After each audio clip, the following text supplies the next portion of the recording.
At autoinsurance.com, we'll tell you what you need to know about insuring your teen driver, and we'll walk you through the restrictions state by state.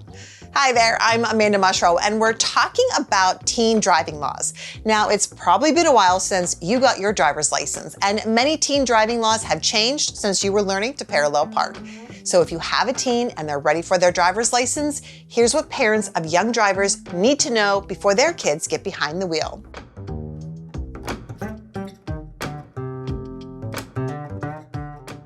In the United States, many teens can start driving with supervision around the age of 15, and they can become fully licensed within a year.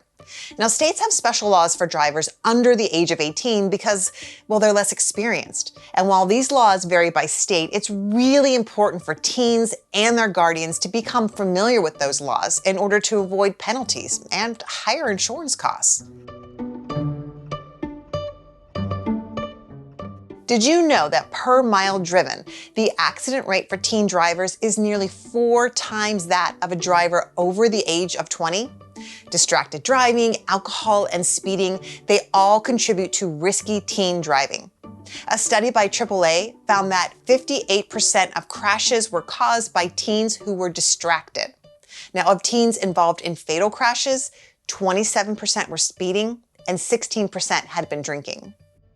Because of this, states place special restrictions on their teen drivers in order to reduce the risk of car accidents and fatalities. And studies have shown that these restrictions, well, they're working because they do reduce the risk of crashes among teens.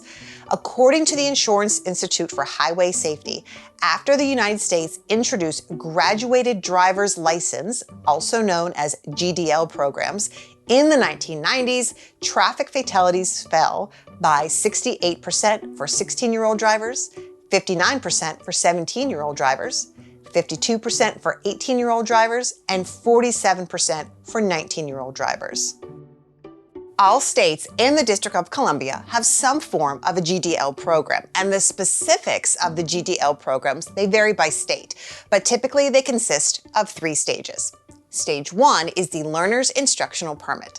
A teen must take a vision test and a written road knowledge test to receive their permit. After that, they may be accompanied by a parent, a guardian, or any adult who is a licensed driver while behind the wheel. Everyone has to have their seatbelts on, and if the police pull a teen over and find that they have any blood alcohol concentration over 0%, it counts as a DUI. After 6 months with no crashes or traffic violation convictions, a teen may apply for an intermediate license, and that is stage 2. Teens take their driving test for this stage, and then they can drive without adult supervision. That is, unless they are driving at night or with multiple passengers. After 12 consecutive months with no crashes or traffic violations, or after they turn 18, teens can move on to stage 3. And stage 3 is the full license. This is an unrestricted license. It's the same as what most adults have.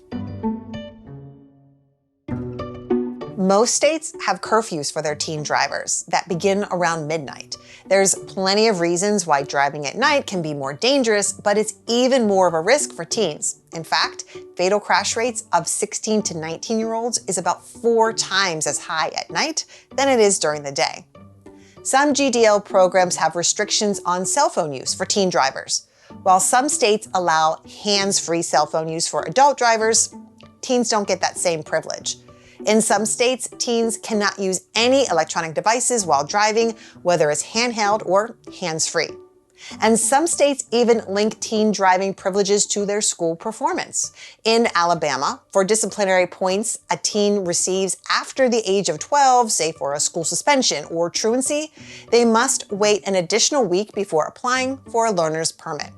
Other states require teens to be enrolled in school or have a high school diploma or equivalent in order to get a permit or a license.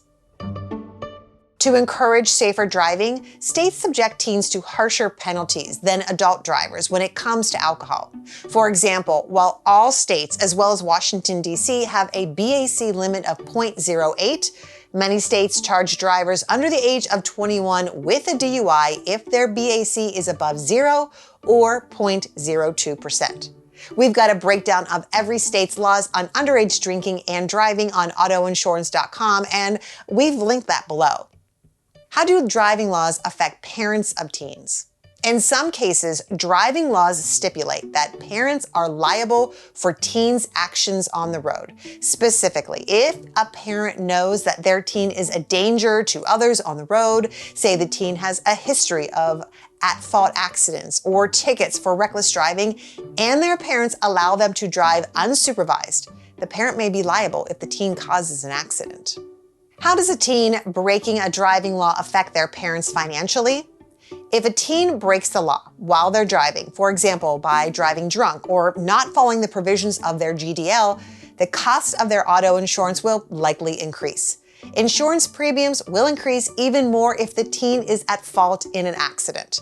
However, the cost of their insurance might not increase for more minor violations like speeding by fewer than 10 or 20 miles over the limit.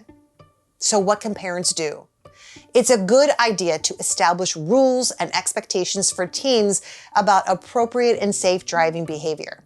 You might even write out a parent-teen driving agreement to make sure that you're on the same page about driving privileges. Parents hold a strong influence over their teens' driving.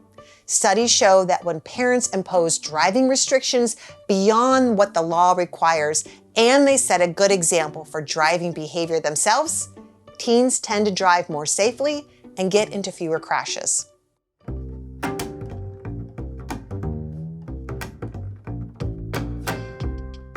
To find out more about your state's GDL program, head over to autoinsurance.com to explore the teen driving laws in your state.